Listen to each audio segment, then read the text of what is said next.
Hi ನಮಸ್ತೆ ಎಲ್ಲರಿಗೂ Kannada study hub YouTube ಚಾನಲ್ಗೆ ಸ್ವಾಗತ. ಸೊ ಇವತ್ತಿನ ಸೆಷನ್ ಅಲ್ಲಿ ನಾವೇನು ನೋಡೋಣ ಅಂತ ಹೇಳಿದ್ರೆ, ಇಂದು ನಡೆದಿರತಕ್ಕಂತಹ ಮೀನ್ಸ್ 13 ಜೂನ್ ಫಸ್ಟ್ ಶಿಫ್ಟ್ ಅಲ್ಲಿ ನಡೆದಿರತಕ್ಕಂತಹ RRB NTPC ಪ್ರಶ್ನೆ ಪತ್ರಿಕೆಯ ವಿಶ್ಲೇಷಣೆಯನ್ನ ಈ ಒಂದು ಸೆಷನ್ ಅಲ್ಲಿ ನಾವು ಮಾಡೋಣ, ಸರಿನಾ? ಸೊ ಬನ್ನಿ ವಿಡಿಯೋನ ಸ್ಟಾರ್ಟ್ ಮಾಡೋಣ. ವಿಡಿಯೋ ಸ್ಟಾರ್ಟ್ ಮಾಡೋಕ್ಕಿಂತ ಮುಂಚೆ ವಿಡಿಯೋ ಕೊನೆವರೆಗೂ ನೋಡಿ ಅಂತ ಹೇಳ್ತಾ, ಹಾಗೆ ವಿಡಿಯೋ ಕೊನೆವರೆಗೂ ನೋಡಿದ ನಂತರ ವಿಡಿಯೋ ಇಷ್ಟ ಆದ್ರೆ ಲೈಕ್ ಮಾಡಿ, ಸಬ್ಸ್ಕ್ರೈಬ್ ಮಾಡಿ. ಇಫ್ ಇವನ್ ನಿಮಗೆ ವಿಡಿಯೋ ಇಷ್ಟ ಆಗಲಿಲ್ಲ ಅಂದ್ರೆ ಆಬ್ವಿಯಸ್ಲಿ ಡಿಸ್ಲೈಕ್ ಮಾಡಿ ಅಂತ ಹೇಳ್ತಾ, ಮೊದಲ ಪ್ರಶ್ನೆ ಏನಿದೆ ಮೊದಲ ಪ್ರಶ್ನೆ ಅಂತ ನೋಡೋದಾದ್ರೆ, 2025ರಲ್ಲಿ ICC ಮಹಿಳಾ ಏಕದಿನ ಆಲ್ರೌಂಡರ್ ಶ್ರೇಯಾಂಕದಲ್ಲಿ ದೀಪ್ತಿ ಶರ್ಮಾ ಯಾವ ಸ್ಥಾನದಲ್ಲಿದ್ದಾರೆ ಅಂತ ಕೇಳಿದ್ದಾರೆ, ಸರಿನಾ?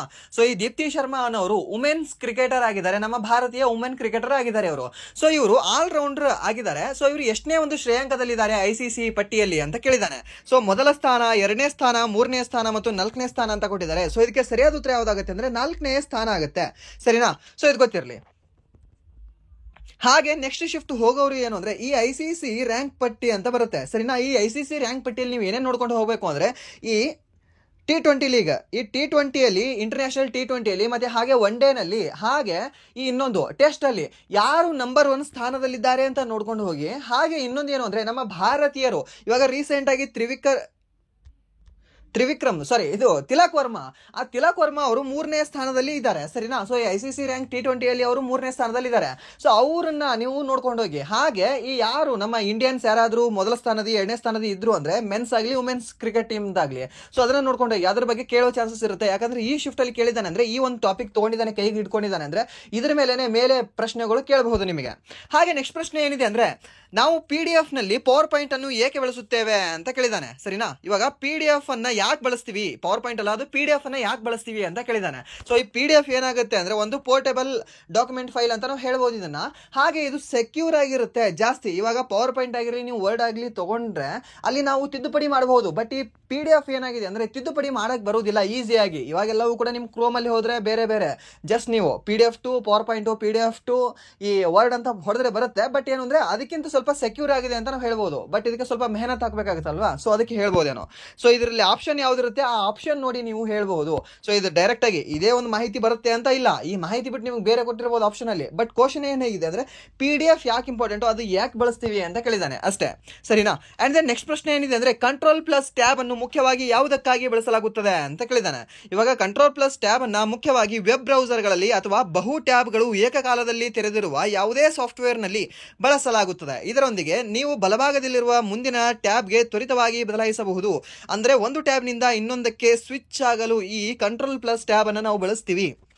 ಈ ಕ್ವಶನ್ ರಿಪೀಟೆಡ್ ಆಗಿದೆ ಅಲ್ವಾ?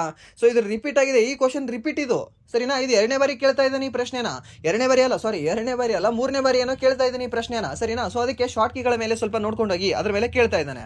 ಅಂಡ್ ದೆನ್ ನೆಕ್ಸ್ಟ್ ಪ್ರಶ್ನೆ ಏನಿದೆ ಅಂದ್ರೆ, ಈ ಉತ್ತರಾಖಂಡದಲ್ಲಿ ಒಂದು ದೇವಾಲಯ ಕಂಡುಬರುತ್ತೆ. ಆ ದೇವಾಲಯದ ಹೆಸರು ಏನು ಅಂದ್ರೆ, ಈ ಜೋಗೇಶ್ವರಿ ದೇವಾಲಯ ಅಂತ. ಓಕೆ, ಈ ಜೋಗೇಶ್ವರಿ ಅನ್ನೋ ಒಂದು ಮಾತೆಯ ಒಂದು ಟೆಂಪಲ್ ಕಂಡುಬರುತ್ತೆ. ಆ ಟೆಂಪಲ್ ಯಾವ ಒಂದು ಶೈಲಿಯಲ್ಲಿದೆ ಅಂತ ಕೇಳಿದ್ದ ಅಂತೆ, ಸರಿನಾ? ಸೊ ಆ ಜೋಗೇಶ್ವರಿ ಅನ್ನೋ ಮಾತೆಯ ಒಂದು ಟೆಂಪಲ್ ಏನಿದೆ ಅಂದ್ರೆ, ಇದು ಕೇದಾರನಾಥ ಶೈಲಿಯಲ್ಲಿ ಕಂಡುಬರುತ್ತೆ, ಸರಿನಾ? ಸೊ ಇವಾಗ ದೇವಾಲಯದ ಶೈಲಿಗಳು ಕಂಡುಬರ್ತವೆ. ಇವಾಗ ಉತ್ತರ ಭಾರತದಲ್ಲಿ ಯಾವ ಒಂದು ಶೈಲಿ ಕಂಡುಬರುತ್ತೆ, ನಾಗರ ಶೈಲಿ ಕಂಡುಬರುತ್ತೆ. ಹಾಗೆ ದಕ್ಷಿಣ ಭಾರತದಲ್ಲಿ ಯಾವ ಒಂದು ಶೈಲಿ ಕಂಡುಬರುತ್ತೆ, ಈ ದ್ರಾವಿಡ ಶೈಲಿ ಕಂಡುಬರುತ್ತೆ. ಹಾಗೆ ಈ ದ್ರಾವಿಡ ಮತ್ತು ನಾಗರ ಶೈಲಿ ಎರಡೂ ಮಿಕ್ಸ್ ಆಗಿರ್ತಕ್ಕಂಥ ಒಂದು ಈ ಹೈಬ್ರಿಡ್ ತಳಿ ಯಾವುದು, ಹೈಬ್ರಿಡ್ ಒಂದು ಶೈಲಿ ಯಾವುದು ಅಂತ ನೋಡೋದಾದ್ರೆ, ಈ ವೇಸರ ಶೈಲಿ ಅಂತ ನಾವು ಹೇಳ್ಬೋದು. ಈ ವೇಸರ ಶೈಲಿಯನ್ನ ಬಳಕೆಗೆ ತಂದವರು ಯಾರು ಅಂದ್ರೆ, ಚಾಲುಕ್ಯರು. ನೆನ್ಪಿಟ್ಕೊಳ್ಳಿ ಇದನ್ನ, ಸರಿನಾ?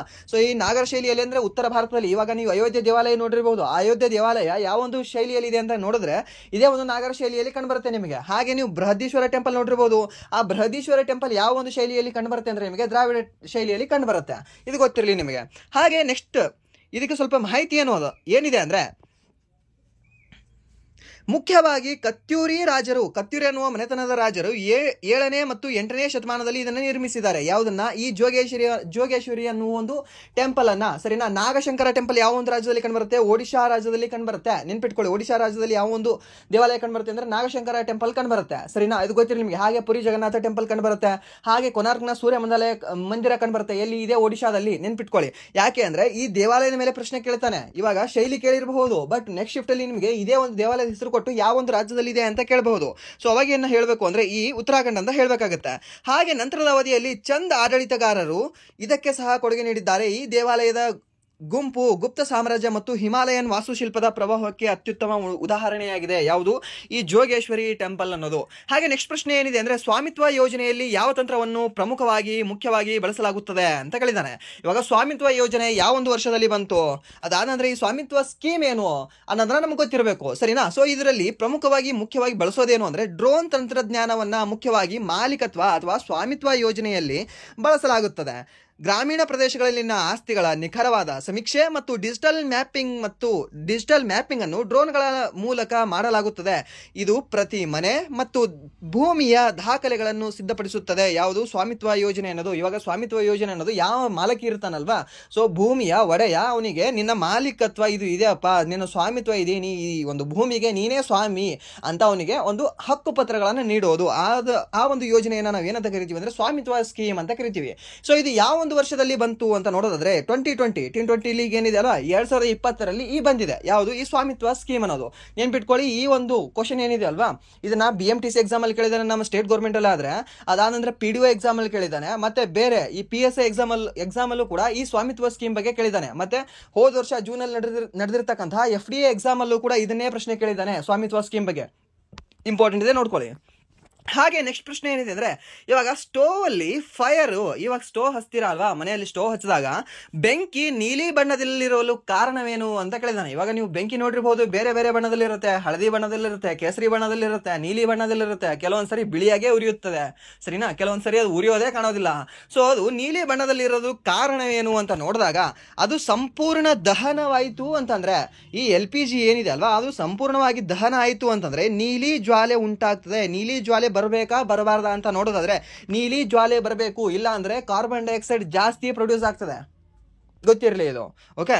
ಅನಿಲದಲ್ಲಿ ಆಮ್ಲಜನಕದ ಪ್ರಮಾಣವು ಸಾಕಷ್ಟಿದ್ದಾಗ ದಹನ ಪ್ರಕ್ರಿಯೆಯು ಪೂರ್ಣಗೊಂಡು ಜ್ವಾಲೆಯು ನೀಲಿ ಬಣ್ಣದಲ್ಲಿ ಕಾಣುತ್ತದೆ. ಈ ನೀಲಿ ಬಣ್ಣವು ಇಂಧನವು ಸರಿಯಾಗಿ ಉರಿಯುತ್ತದೆ ಮತ್ತು ಇಂಗಾಲದ ಪ್ರಮಾಣ ಕಡಿಮೆಯಾಗಿದೆ ಎಂಬುದರ ಸೂಚನೆಯಾಗಿದೆ. ಇಷ್ಟು ಗೊತ್ತಿರ್ರಿ, ಸರಿನಾ?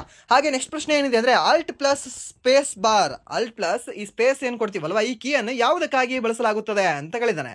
ಯಾವುದೇ ಸಕ್ರಿಯ ವಿಂಡೋದ ಸಿಸ್ಟಮ್ ಮೆನುವನ್ನು ತೆರೆಯಲು ಈ Alt+ ಸ್ಪೇಸ್ ಬಾರ್ ಕೀಬೋರ್ಡ್ ಅನ್ನು ಶಾರ್ಟ್ ಕಟ್ ಅನ್ನು ಬಳಸಲಾಗುತ್ತದೆ. ಈ ಮೆನುವನ್ನು ಮರುಸ್ಥಾಪಿಸಿ, ಸರಿಸು, ಗಾತ್ರ ಕಡಿಮೆ ಮಾಡು, ಗರಿಷ್ಠಗೊಳಿಸು ಮತ್ತು ಮುಚ್ಚು ಮುಂತಾದ ಆಯ್ಕೆಗಳನ್ನು ಹೊಂದಿದ್ದು ಮೌಸ್ ಇಲ್ಲದೆ ವಿಂಡೋವನ್ನು ಸುಲಭವಾಗಿ ನಿರ್ವಹಿಸಲು ನಿಮಗೆ ಅನುವು ಮಾಡಿಕೊಡುತ್ತದೆ. ಮೌಸ್ ಇಲ್ಲದೆಯೂ ನಿಮಗೆ ಯಾವ ಒಂದು ಶಾರ್ಟ್ ಕೀಗಳನ್ನು ಬಳಸ್ಕೊಂಡು ನೀವು ಕಂಟ್ರೋಲ್ ಮಾಡಬಹುದು ಅಂತ ನೋಡೋದಾದ್ರೆ ಇವೆಲ್ಲವನ್ನು ಕೂಡ ನೀವು ಬಳಸ್ಕೊಂಡು ಕಂಟ್ರೋಲ್ ಮಾಡಬಹುದು, ಸರಿನಾ? ಇವಾಗ Alt+ ಸ್ಪೇಸ್ ಬಾರ್ ಎದಕ್ಕೆ ಅಂದ್ರೆ, ನಿಮಗೆ ಯಾವುದೇ ಒಂದು ಸಿಸ್ಟಮ್ನ ಮೆನುವನ್ನು ಓಪನ್ ಮಾಡೋಕ್ಕೆ ಇದನ್ನ ಯೂಸ್ ಮಾಡ್ತೀವಿ ನಾವು. ಹಾಗೆ ನೆಕ್ಸ್ಟ್ ಪ್ರಶ್ನೆ ಏನಿದೆ ಅಂದ್ರೆ, ಫ್ರಿಯಾನ್ ಅನ್ನು ಮುಖ್ಯವಾಗಿ ಯಾವ ರೂಪದಲ್ಲಿ ಬಳಸಲಾಗುತ್ತದೆ ಅಂತ ಕೇಳಿದಾನೆ. ಇವಾಗ ಫ್ರಿಯಾನ್ ಏನಿದೆ ಅಲ್ವಾ, ಈ ಫ್ರಿಯಾನ್ ಅನ್ನೋದನ್ನ ನಾವು ಎಲ್ಲಿ ಈ ಫ್ರಿಡ್ಜ್ ಅಂತ ಹೇಳ್ತೀವಲ್ವಾ, ಆ ಫ್ರಿಡ್ಜ್ಗಳಲ್ಲಿ ಬಳಸ್ತೀವಿ. ಹಾಗೆ ಹವಾ ನಿಯಂತ್ರಣಗಳು, ಫ್ರೀಜರ್ಗಳು ಇತ್ಯಾದಿಗಳಲ್ಲಿ ಶೀತಕವಾಗಿ ಬಳಸಲಾಗುತ್ತದೆ. ಯಾಕೆ ಅಂದ್ರೆ ಇದನ್ನ ಕೂಲೆಂಟ್ ಆಗಿ ಶೀತಕವಾಗಿ ಬಳಸಲಾಗ್ತದೆ. ಇದಲ್ಲದೆ ಇದನ್ನು ಏರೋಸಾಲ್ ಪ್ರೊಫೆಲೆಂಟ್ಗಳು ಮತ್ತು ಫೋಮ್ ತಯಾರಿಕೆಯಲ್ಲಿಯೂ ಕೂಡ ಬಳಸಲಾಗುತ್ತದೆ. ಇನ್ನೊಂದು ಪ್ರೊಫೆಲೆಂಟ್ಗಳಲ್ಲೂ ಕೂಡ ಬಳಸಲಾಗ್ತದೆ, ಇನ್ನೊಂದು ಫೋಮ್ ತಯಾರಿಕೆಯಲ್ಲೂ ಕೂಡ ಬಳಸಲಾಗ್ತದೆ. ಯಾವುದನ್ನ? ಈ ಫ್ರಿಯಾನ್ ಅನ್ನ. ಇಷ್ಟು ಗೊತ್ತಿರಲಿ ನಿಮಗೆ. ಹಾಗೆ ನೆಕ್ಸ್ಟ್ ಪ್ರಶ್ನೆ ಏನಿದೆ ಅಂದ್ರೆ, 40ನೇ ಸಾಂವಿಧಾನಿಕ ತಿದ್ದುಪಡಿ ಯಾವುದಕ್ಕೆ ಸಂಬಂಧಿಸಿದೆ ಅಂತ ಕೇಳಿದಾನೆ. ಸೊ ಈ ಕ್ವಶನ್ ಏನಿದೆ ಅಲ್ವಾ, ಸ್ವಲ್ಪ ಟಫ್ ಇದೆ ಅಂತ ಹೇಳ್ಬೋದು. ಸರ್ ಏನ್ ಸರ್ ಟಫ್ ಇದೆ ಅಂತ ಹೇಳ್ತಾ ಇದ್ದೀರಾ? ತಿದ್ದುಪಡಿಗಳ ಬಗ್ಗೆ ಓದ್ಕೋಬೇಕು, ತಿದ್ದುಪಡಿ ಟಾಪಿಕ್ ಇದೆ ಅಲ್ವಾ? ಹೌದು, ಟಾಪಿಕ್ ಇದೆ. ಬಟ್ ಈ 40ನೇ ಸಾಂವಿಧಾನಿಕ ತಿದ್ದುಪಡಿ ಟಫ್ ಯಾಕಂತ ಹೇಳ್ತೀನಿ ಅಂದ್ರೆ, ಇದು ಸಾಕಷ್ಟು ಸರಿ ಕೇಳಿಲ್ಲ. ಎಂದೋ ಅಮಾಶಿಗೊಮ್ಮೆ, ಹುಣ್ಣಿಮೆಗೊಮ್ಮೆ, ಏನೋ ಒಂದು 8 ತಿಂಗಳಿಗೊಮ್ಮೆ, ಒಂದು 6 ವರ್ಷಗೊಮ್ಮೆ ಕೇಳಿರ್ಬೋದು ಇದು ಪ್ರಶ್ನೆ, ಸರಿನಾ? ಸೊ ಮೀನ್ಸ್ ಈಗ ಸಿಮಿಲರ್ ಆಗಿ ಬರ್ತಕ್ಕಂಥ ಪ್ರಶ್ನೆ ಅಲ್ಲ ಇದು. ಇವಾಗ 42ನೇ ತಿದ್ದುಪಡಿ ನೋಡಿ, ಅದಾದ್ರೆ 90ನಿಂದ 106ನೇ ತಿದ್ದುಪಡಿ ನೋಡಿ, 24ನೇ ತಿದ್ದುಪಡಿ ನೋಡಿ, 15ನೇ ನೋಡಿ. ಸೊ ಆ ರೀತಿ ಈ ಒಂದು ತಿದ್ದುಪಡಿ ಕೇಳಿಲ್ಲ ಸಾಕಷ್ಟು ಸರಿ, ಸರಿನಾ? 40ನೇ ವಿಧಿ ಅಲ್ಲ, 40ನೇ ವಿಧಿ ಪಂಚಾಯತಿಗೆ ಸಂಬಂಧಿಸಿದೆ. ಬಟ್ ಇದು 40ನೇ ಸಾಂವಿಧಾನಿಕ ತಿದ್ದುಪಡಿಯಾಗಿದೆ. ಇದು ಏನ್ ಹೇಳ್ತದೆ ಅಂದ್ರೆ, 1976ರಲ್ಲಿ ಈ ತಿದ್ದುಪಡಿ ಆಗ್ತದೆ. ಮುಖ್ಯವಾಗಿ ಭಾರತದ ರಾಷ್ಟ್ರೀಯ ಸಮುದ್ರ ಪ್ರದೇಶ, ಭೂಖಂಡದ ಶೆಲ್ಫ್ ಮತ್ತು ವಿಶೇಷ ಆರ್ಥಿಕ ವಲಯಕ್ಕೆ ಸಂಬಂಧಿಸಿದೆ. ಇದು ವಿಶೇಷ ಆರ್ಥಿಕ ವಲಯ ಎಷ್ಟು ನಾಟಿಕಲ್ ಮೈಲಿವರೆಗೆ ಹಮ್ಮಿಕೊಂಡಿದೆ ನಮ್ಮ ಸಮುದ್ರದಲ್ಲಿ ಅಂತ ಹೇಳ್ಬೋದಾ? ನಿನ್ನೆ ಬಂದಿತ್ತು ಪ್ರಶ್ನೆ. ಎಷ್ಟು? 200 ನಾಟಿಕಲ್ ಮೈಲು ಹಮ್ಮಿಕೊಂಡಿದೆ, ಸರಿನಾ? ಇದು ಗೊತ್ತಿರಿ ನಿಮಗೆ. ಹಾಗೆ ಇದರ ಅಡಿಯಲ್ಲಿ ಈ ಪ್ರದೇಶಗಳಲ್ಲಿ ಕಂಡುಬರುವ ಎಲ್ಲಾ ಖನಿಜಗಳು ಮತ್ತು ಇತರ ಅಮೂಲ್ಯ ಸಂಪನ್ಮೂಲಗಳನ್ನು ಕೇಂದ್ರ ಸರ್ಕಾರದ ಅಧಿಕಾರದಲ್ಲಿ ವಹಿಸಲಾಗಿದೆ. ಅಲ್ಲದೆ ಈ ಪ್ರದೇಶಗಳ ಗಡಿಗಳನ್ನು ಸೆಳೆಯುವ ಮತ್ತು ಅವುಗಳಿಗೆ ಸಂಬಂಧಿಸಿದ ಕಾನೂನುಗಳನ್ನು ಮಾಡುವ ಹಕ್ಕನ್ನು ಸಂಸತ್ತಿಗೆ ನೀಡಲಾಗಿದೆ, ಸರಿನಾ? ಈ ಈಜಡ್ದು ಅದಾದ ನಂತರ ಈ ಸಮುದ್ರ ಪ್ರದೇಶಕ್ಕೆ ಮತ್ತೆ ಭೂಖಂಡದ ಶೆಲ್ಫ್ಗೆ ಏನು ಸಂಬಂಧಿಸಿದವಲ್ವಾ, ಅಲ್ಲೆಲ್ಲವೂ ಕೂಡ ಕಾನೂನು ಮಾಡುವ ಹಕ್ಕು ಮತ್ತೆ ಅವೆಲ್ಲವೂ ಕೂಡ ಯಾರ ಒಂದು ಒಡೆತನದಲ್ಲಿ ಇರ್ತವೆ ಅಂದ್ರೆ, ನಮ್ಮ ಕೇಂದ್ರ ಸರ್ಕಾರದ ಒಡೆತನದಲ್ಲಿದ್ದಾವೆ ಅಂತ ಹೇಳ್ತದೆ. ಯಾವುದು? ಈ 40ನೇ ಸಾಂವಿಧಾನಿಕ ತಿದ್ದುಪಡಿ. ಎಷ್ಟರಲ್ಲಾಗಿದೆ? 1976 2026ರಲ್ಲಿ. ಹಾಗೆ ನೆಕ್ಸ್ಟ್ ಪ್ರಶ್ನೆ ಏನಿದೆ ಅಂದ್ರೆ ಪ್ರಿವಿ ಪರ್ಸ್ ಎಂದರೇನು ಅಂತ ಕೇಳಿದಾನೆ. ಇವಾಗ ಪ್ರಿವಿ ಪರ್ಸ್ ಅಂದ್ರೆ ಏನು? ಇವಾಗ ರಾಜರಿಗೆ ಪೆನ್ಷನ್ ಕೊಡ್ತಿದ್ರು ಗೊತ್ತಾ, ಆ ಪೆನ್ಷನ್ ಕೊಡೋದನ್ನೇ ನಾವು ಪ್ರಿವಿ ಪರ್ಸ್ ಅಂತ ಹೇಳ್ತೀವಿ.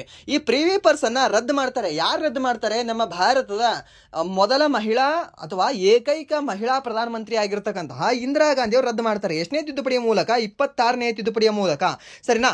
ಈ ಪ್ರಿವಿ ಪರ್ಸ್ ಎಂದರೆ ಸಾಂವಿಧಾನಿಕ ಅಥವಾ ಪ್ರಭುತ್ವ ರಾಜಪ್ರಭುತ್ವದಲ್ಲಿ ಹಿಂದಿನ ರಾಜರು, ರಾಜಮನೆತನಗಳು ಅಥವಾ ರಾಜ ಕುಟುಂಬಗಳಿಗೆ ಅವರ ಹಿಂದಿನ ಹಕ್ಕುಗಳು ಮತ್ತು ಆಸ್ತಿಗಳ ರಕ್ಷಣೆಗಾಗಿ ನೀಡಲಾಗುತ್ತಿದ್ದ ವಿಶೇಷ ವಾರ್ಷಿಕ ಭತ್ಯೆ ಅಥವಾ ಮೊತ್ತ ಅಂತ ಹೇಳ್ಬೋದು.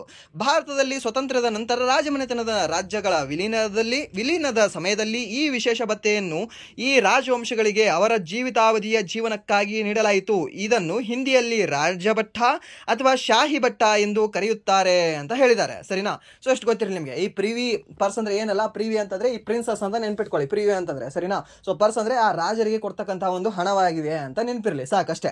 ಅಂಡ್ ದೆನ್ ನೆಕ್ಸ್ಟ್ ಪ್ರಶ್ನೆ ಏನಿದೆ ಅಂದ್ರೆ 2011ರ ಜನಗಣತಿಯ ಪ್ರಕಾರ ಭಾರತದಲ್ಲಿ ಅತಿ ಹೆಚ್ಚು ಜನಸಂಖ್ಯಾ ಸಾಂದ್ರತೆಯನ್ನು ಹೊಂದಿರುವ ರಾಜ್ಯ ಯಾವುದು ಅಂತ ಕೇಳಿದಾನೆ.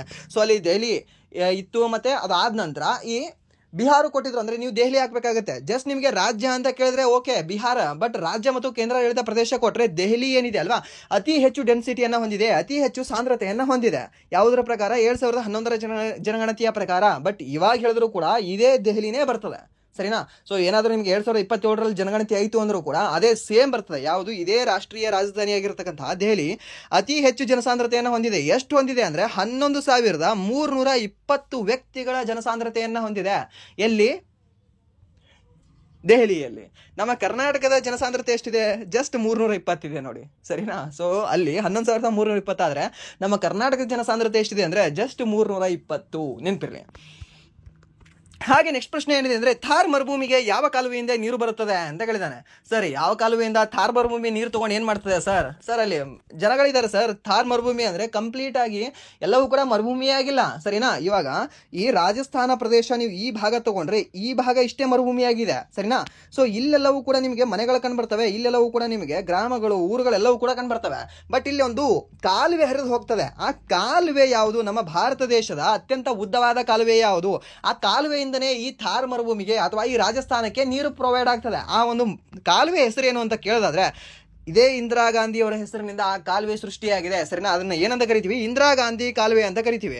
ಇದನ್ನು ಕೂಡ ಹೇಳಬಹುದು ಅಂದ್ರೆ ಜಸ್ಟ್ ಪೆನ್ ಮೇಲೆ ಮತ್ತೆ ಪೆನ್ನಿಂದ ಜಸ್ಟ್ ಪೇಪರ್ ಮೇಲೆ ಬರೆದಿದ್ದಾರೆ ಅಷ್ಟೇ. ಅಲ್ಲಿ ನಿಜವಾಗ್ಲೂ ಗ್ರೌಂಡ್ ರಿಯಾಲಿಟಿ ನೋಡಿದ್ರೆ ಈ ಇಂದಿರಾ ಗಾಂಧಿ ಕಾಲುವೆ ಏನಿದೆ ಅಲ್ವಾ, ಅಲ್ಲಿ ನೀರೇ ಬರೋದಿಲ್ಲ. ನೀರು ಬಂದ್ರೆ ಅದು ಹೇಗೆ ಅಂದ್ರೆ ಕುಡಿಯೋಕೆ ಬಿಡಿ, ಸ್ನಾನ ಮಾಡೋಕ್ಕೂ ಸುಮ್ಮನೆ ಬಟ್ಟೆ ಒಗೆಯೋಕ್ಕೂ ಕೂಡ ಯೂಸ್ ಇಲ್ಲ. ಅಷ್ಟು ವೇಸ್ಟ್ ಆಗಿ ಬರ್ತಕ್ಕಂತಹ ಒಂದು ಕಾಲುವೆ ಆಗಿದೆ ಇವಾಗ ಕರೆಂಟ್ಲಿ. ಸರಿನಾ? ಅವಾಗ ಮಾಡ್ದಾಗ ಹೇಗಿತ್ತೋ ಗೊತ್ತಿಲ್ಲ, ಬಟ್ ಇವಾಗಂತರೂ ಮೇ ಬಿ ಒಂದು ಹಿಂದಿ ಚಾನಲ್ ಯಾರ್ದೋ ಇದ್ದಾರೆ, ಲಾಗರ್ ಇದ್ದಾರೆ ಒಬ್ರು ಮೇಡಮ್, ಅವರು ಮೇ ಬಿ ಅವ್ರ ಸರ್ನೇಮ್ ಏನೋ ಕರ್ನಾಟಕ ಇರ್ಬೋದು ಅನ್ಸುತ್ತೆ. ಸೊ ಅವ್ರು ಇಲ್ಲೆಲ್ಲವೂ ಕೂಡ ನೀವು ಮಾಡಿದ್ದಾರೆ. ಏನಾದರೂ ನಿಮಗೆ ಟೈಮ್ ಸಿಕ್ತಂದ್ರೆ ನೋಡಿ. ಓಕೆ, ರಿಯಾಲಿಟಿ ಚೆಕ್ ಏನು ಅಂತ ಗೊತ್ತಾಗುತ್ತೆ. ಈಗ ಜಾರ್ಖಂಡ್ ರಿಯಾಲಿಟಿ, ಅದಾದ ನಂತರ ಈ ರಾಜಸ್ಥಾನ್ ರಿಯಾಲಿಟಿ ಚೆನ್ನಾಗಿ ಮಾಡಿದ್ದಾರೆ ಅವರು ವಿಡಿಯೋ. ಓಕೆ, ಅವ್ರನ್ನ ನೋಡ್ಕೊಳ್ಳಿ. ಅಲ್ಲೇನು ಅಂದ್ರೆ ಸೇಮ್ ಇದೆ. ಇದೇ ಒಂದು ಇಂದಿರಾ ಗಾಂಧಿ ಕಾಲುವೆ ಏನಿದೆ ಅಲ್ವಾ, ಇದು ಏನೂ ಕೂಡ ಇವಾಗ ಕರೆಂಟ್ಲಿ ಯೂಸ್ ಇಲ್ಲ. ಬಟ್ ಏನು ಅಂದ್ರೆ ನಾವು ಓದ್ತೀವಿ ನಮ್ಮ ಭಾರತ ದೇಶದ ಅತ್ಯಂತ ಉದ್ದವಾದ ಕಾಲುವೆ ಈ ಇಂದಿರಾ ಗಾಂಧಿ ಕಾಲುವೆ, ಹಾಗೆ ಹೀಗೆ ಅಂತ. ಸರಿನಾ? ಸೊ ಸ್ವಲ್ಪ ರಿಯಾಲಿಟಿ ಕೂಡ ನಮಗೆ ಗೊತ್ತಿರಬೇಕು. ಅಂಡ್ ದೆನ್ ನೆಕ್ಸ್ಟ್ ಪ್ರಶ್ನೆ ಏನಿದೆ ಅಂದ್ರೆ ಇಸ್ರೋ ಮತ್ತು ನಾಸಾ ಜಂಟಿಯಾಗಿ ನಿಸಾರ್ ಕಾರ್ಯಾಚರಣೆಯನ್ನು ಏಕೆ ಪ್ರಾರಂಭಿಸಿವೆ ಅಂತ ಕೇಳಿದಾನೆ. ಇವಾಗ ನಿಸಾರ್ ಅನ್ನೋದು ಯಾರ್ಯಾರು ಪ್ರಾರಂಭ ಮಾಡಿದ್ದಾರೆ ಅಂತ ನಮಗೆ ಗೊತ್ತಿರಲಿ. ಯಾವುದು ಅಂದ್ರೆ ಒಂದು ಇಸ್ರೋ, ಹಾಗೆ ಇನ್ನೊಂದು ನಾಸಾ. ಈ ನಾಸಾ ಮತ್ತು ಇಸ್ರೋನವರು ಇಬ್ರು ಸೇರಿ ಏನ್ ಮಾಡ್ತಾರೆ, ಈ ನಿಸಾರ್ ಎಂಬ ಒಂದು ಕಾರ್ಯಾಚರಣೆಯನ್ನ ಪ್ರಾರಂಭ ಮಾಡ್ತಾರೆ. ಸರಿನಾ? ಸೊ ಇದನ್ನ ಪ್ರಾರಂಭ ಯಾಕೆ ಮಾಡಿದ್ರು ಅಂತ ನೋಡಿದ್ರೆ ಭೂಮಿಯ ಬದಲಾಗುತ್ತಿರುವ ಪರಿಸರ ವ್ಯವಸ್ಥೆ, ಮೇಲ್ಮೈ ಮಂಜುಗಡ್ಡೆಗಳು ಮತ್ತು ನೈಸರ್ಗಿಕ ವಿಕೋಪಗಳು, ಸಮುದ್ರ ಮಟ್ಟ ಏರಿಕೆ, ಹವಾಮಾನ ಬದಲಾವಣೆ, ಅರಣ್ಯನಾಶ, ಮಂಜುಗಡ್ಡೆಗಳ ಕರಗುವಿಕೆ, ಜಲ ಸಂಪನ್ಮೂಲಗಳನ್ನು ಮೇಲ್ವಿಚಾರಣೆ ಮಾಡಲು ಮತ್ತು ಅಧ್ಯಯನ ಮಾಡಲು ಇಸ್ರೋ ಮತ್ತು ನಾಸಾ ನಿಸಾರ್ ಮಿಷನ್ ಅನ್ನು ಪ್ರಾರಂಭಿಸಿದೆ. ಭೂಮಿಯ ಮೇಲ್ಮೈಯಲ್ಲಿರುವ ಬದಲಾವಣೆಗಳ ಬಗ್ಗೆ ನಿಖರವಾದ ಮಾಹಿತಿಯನ್ನು ಒದಗಿಸುವುದು ಮತ್ತು ನೈಸರ್ಗಿಕ ವಿಕೋಪಗಳ ಮುಂಚಿನ ಎಚ್ಚರಿಕೆ ಮತ್ತು ಪರಿಸರ ಮೇಲ್ವಿಚಾರಣೆಯನ್ನು ಸುಧಾರಿಸುವುದು ಇದರ ಉದ್ದೇಶವಾಗಿದೆ. ಯಾವುದ್ರದ್ದು? ಈ ನಿಸಾರ್ದು. ಸರಿನಾ? ಗೊತ್ತಿರಲಿ ನಿಮಗೆ. ಹಾಗೆ ನಮ್ಮ ಇಸ್ರೋ ರೀಸೆಂಟ್ ಆಗಿ ಒಂದು 106ನೇ ನೌಕೆ ಹಾರಿಬಿಡ್ತು, ಒಂದು ಸ್ಯಾಟಲೈಟ್ನ ಹಾರಿಬಿಡ್ತು. ಯಾವ ಒಂದು 106ನೇ ಸ್ಯಾಟಲೈಟ್ ಯಾವ ಒಂದು ವೆಹಿಕಲ್ ಇಂದ ಹಾರಿಬಿಡ್ತು ಅಂತ ಹೇಳ್ಬೋದಾ? PSLV C61 ಸರಿನಾ. ಸೊ ಅದು ಗೊತ್ತಿರಲಿ ನಿಮಗೆ. ಹಾಗೆ ನೆಕ್ಸ್ಟ್ ಪ್ರಶ್ನೆ ಏನಿದೆ ಅಂದರೆ 2025 ಏಷ್ಯನ್ ಸ್ನೂಕರ್ ಚಾಂಪಿಯನ್ಶಿಪ್ನ ಫೈನಲ್ನಲ್ಲಿ ಪಂಕಜ್ ಅಡ್ವಾಣಿ ಯಾರನ್ನು ಸೋಲಿಸಿದರು? ಈ ಸ್ನೂಕರ್ನ ಒಂದು ದಂತಕತೆ ಅಂತ ಮುಂದೆ ಏನಾದರೂ ಹೇಳೋದಾದ್ರೆ ಇದೇ ಪಂಕಜ್ ಅಡ್ವಾಣಿ ಅವರನ್ನು ನಾವು ಹೇಳ್ಬಹುದೇನೋ. ಸ್ನೂಕರ್ ಅಂತ ಬಂದರೆ ಪಂಕಜ್ ಅಡ್ವಾಣಿ ಅವರು ಒಬ್ಬರೇ ಬರ್ತಾರೆ. ಸಾಕಷ್ಟು ಜನ ಇದ್ದಾರೆ ನಮ್ಮ ಇಂಡಿಯನ್ಸು ಸ್ನೂಕರ್ಸ್ ಒಬ್ರು ಇಬ್ರು ಅಲ್ಲ, ಜಸ್ಟ್ ಇವಾಗ ಕ್ರಿಕೆಟರ್ ಅವರು ಕೂಡ ಗೊತ್ತಿರುತ್ತೆ ಸರಿನಾ. ಬಟ್ ಹಾಗೆ ಈ ಸ್ನೂಕರಲ್ಲಿ ಒಬ್ಬರೇ ಇಲ್ಲ ಇವರು ಸರಿನಾ, ಸಾಕಷ್ಟು ಜನ ಇದ್ದಾರೆ. ಬಟ್ ಸ್ನೂಕರ್ ಅಂತ ಕ್ರಿಕೆಟ್ ಅಂದರೆ ಹೇಗೆ ಜಸ್ಟ್ ವಿರಾಟ್ ಕೊಹ್ಲಿ ಮತ್ತು ಕೆಲವೊಬ್ರು ನೇಮ್ ಬರುತ್ತೆ ಅಲ್ವಾ, ಸೊ ಹಾಗೆ ಈ ಸ್ನೂಕರ್ ಅಂದರೆ ನಮ್ಮ ಇಂಡಿಯಾದಿಂದ ಬರೋದು ಒಬ್ಬ ವ್ಯಕ್ತಿ ಹೆಸರು ಈ ಪಂಕಜ್ ಅಡ್ವಾಣಿ ಅವರ ಹೆಸರು ಸರಿನಾ. ಸಾಕಷ್ಟು ಮೆಡಲ್ ಗೆದ್ದಿದ್ದಾರೆ ಇವರು. ಏಷ್ಯನ್ ಸ್ನೂಕರ್ ಚಾಂಪಿಯನ್ಶಿಪ್ ಅಂದ್ರೆ ಲೆಕ್ಕ ಇಲ್ಲ ಸರಿನಾ, ಅಷ್ಟು ಗೆದ್ದಿದ್ದಾರೆ. ಸೊ ಅವರು 2025 ಕೂಡ ಸೋಲಿಸ್ತಾರೆ, ಮಾರ್ಚಲ್ಲಿ ಇರ್ಬೋದು ಅನ್ಸುತ್ತೆ. ಯಾರನ್ನ ಸೋಲಿಸಿದ್ರು ಅಂತ ನೋಡೋದಾದ್ರೆ ಇರಾನ್ನ ಅಮೀರ್ ಸರ್ಕೋಶ್ ಅವರನ್ನ ಸೋಲಿಸಿದ್ದಾರೆ. ನಾವು ಓದಿರ್ತೀವಿ ಈ ಪಂಕಜ್ ಅಡ್ವಾಣಿ ಅವರನ್ನ. ಕೆಲವೊಬ್ರು ಹೇಗೆ ಗೊತ್ತಾ, ಇವಾಗ ಹೇಗೆ ಅವರು ಭಾಳ ಆ ಫೀಲ್ಡಲ್ಲಿ ಫುಲ್ ಸ್ಟ್ರಾಂಗ್ ಆಗಿರ್ತಾರೆ. ಫೀಲ್ಡಲ್ಲಿ ಮೀನ್ಸ್ ಜಸ್ಟ್ ಎಕ್ಸಾಂಪಲ್ ಕೊಡ್ತಿದ್ದೀನಿ ನಿಮ್ಗೆ, ಹೇಗೆ ಇದನ್ನು ಓದ್ಕೋಬೇಕು ಈ ಕರೆಂಟ್ ಅಫೇರ್ಸ್ ಕೆಲವೊಂದು ಅಂತಂದರೆ, ಇವಾಗ ಫುಲ್ ಫೀಲ್ಡಲ್ಲಿ ಸ್ಟ್ರಾಂಗ್ ಇರ್ತಾರೆ. ಇವಾಗ ಪಂಕಜ್ ಅಡ್ವಾಣಿ ಅಂದರೆ ಸುಮ್ಮನೆ ನೆನಪು ಬರುತ್ತೆ ರೀ, ಏನಂತ ನೆನಪು ಬರುತ್ತೆ, ಸ್ನೂಕರ್ ಅಂತ ಸರಿನಾ. ಯಾವ ದೇಶದವರು? ಇಂಡಿಯಾ ದೇಶದವರು, ನಮ್ಮ ಕರ್ನಾಟಕದವರು ಅಂತ ಹೀಗೆ ನಾವು ಹೇಳ್ಬೋದು ಸರಿನಾ. ಬಟ್ ಹಾಗೆ ಅವ್ರು ಗೆದ್ದಿರ್ತಕ್ಕಂಥ ಪದಕಗಳು ಒಂದಲ್ಲ ಎರಡಲ್ಲ. ಇವಾಗ ಏಷ್ಯನ್ ಸ್ನೂಕರ್ ಚಾಂಪಿಯನ್ಶಿಪ್ ಅವ್ರು ಏನಾದರೂ ಮೊದಲನೇದು ಗೆದ್ದಿದ್ರು ಅಂದರೆ ಓಕೆನಪ್ಪ, ಇದನ್ನ ಕೇಳ್ತಿದ್ರು. ಅವರು ಮೊದಲನೇದು ಗೆದ್ದಿದ್ದಾರೆ, ಈ ಪಂಕಜ್ ಅಡ್ವಾಣಿ ಯಾರು ಅಂತ ಕೇಳಿರ್ಬೋದು. ಅದಾದ ನಂತರ ಯಾವ ಒಂದು ಪ್ರಶಸ್ತಿ ಗೆದ್ರು ಅಂತ ಕೇಳಿರ್ಬೋದು. ಬಟ್ ಇದನ್ನ ಸಾಕಷ್ಟು ಸರಿ ಗೆದ್ದಿದ್ದಾರೆ ಅವರು. ಬಟ್ ಯಾರು ಅಪೋಸಿಟ್ ಗೆದ್ದಿದ್ದಾರೆ ಅಂತ ಈಗ ನೋಡ್ಕೋಬೇಕಾಗತ್ತೆ ಇವಾಗ ನಾವು ಸರಿನಾ. ಹಾಗೆ ಈ ಮತ್ತೆ ಬೇರೆ ಯಾರನ್ನಾದ್ರೂ ತಗೊಳ್ಳಿ ನೀವು, ಇವಾಗ ಯಾವುದು ಫುಟ್ಬಾಲಲ್ಲಿ ತಗೊಳ್ಳಿ ನೀವು ಸರಿನಾ. ಈ ಫುಟ್ಬಾಲ್ ಕೂಡ ಎಷ್ಟೊಂದು ಫೇಮಸ್ ಕ್ರೀಡೆ ಆಗ್ತದೆ ಅಂದರೆ ನಿಮಗೆ ಈಗ ಜಸ್ಟ್ ಏನು, ನೀವು ಯಾವ ಒಂದು ದೇಶ ಪ್ರಥಮವಾಗಿ ಗೆದ್ದಿದೆ ಮೀನ್ಸ್ ಈಗ ನೆಕ್ಸ್ಟ್ 2026 FIFA ವರ್ಲ್ಡ್ ಕಪ್ ಆಗ್ತದೆ. ಎಲ್ಲಿ? ಈ ಮೆಕ್ಸಿಕೋ, ಅಮೇರಿಕಾ ಮತ್ತು ಕೆನಡಾ ದೇಶದಲ್ಲಿ ಸರಿನಾ. ಮ್ಯಾಕ್ ಅಂತ ನೆನ್ಪಿಟ್ಕೊಳ್ಳಿ, ಗೊತ್ತಾಗ್ತದೆ ನಿಮಗೆ. ಸೊ ಈ 3 ದೇಶಗಳಲ್ಲಿ ಈ ಒಂದು FIFA ವರ್ಲ್ಡ್ ಕಪ್ ನಡೀತದೆ. ಆ FIFA ವರ್ಲ್ಡ್ ಕಪ್ ಅಲ್ಲಿ ಎಷ್ಟು ತಂಡಗಳು ಭಾಗವಹಿಸ್ತವೆ ಅನ್ನೋದು ನಿಮ್ಗೆ ಗೊತ್ತಿರಲಿ ಫಸ್ಟ್. ಅದಾದ ನಂತರ ಯಾವ ತಂಡ ಮೊದಲು ಅದನ್ನ ಅರ್ಹತೆ ಪಡೀತು, ಆ ಒಂದು ಸ್ಥಾನಕ್ಕೆ ಹೋಗಿ ಅರ್ಹತೆ ಪಡೀತು ಅಂತ ಗೊತ್ತಿರಬೇಕು. ಅದಾದ ನಂತರ ಟಾಪ್ 4 1 2 3 4 ಅದನ್ನು ಕೂಡ ನೋಡ್ಕೋಬೇಕಾಗುತ್ತೆ. ಯಾಕೆ ಡೆಪ್ತ್ ಆಗಿ ನೋಡ್ಕೋಬೇಕಾಗುತ್ತೆ, ಅದು ಫೇಮಸ್ ಇದೆ ರೀ. FIFA ವರ್ಲ್ಡ್ ಕಪ್ ಅನ್ನೋದು ಫೇಮಸ್ ಇದೆ. ಜಸ್ಟ್ ಅದು ಎಲ್ಲಿ ನಡೀತು, ಏನು ಸುದ್ದಿ ಕೇಳಲ್ಲ.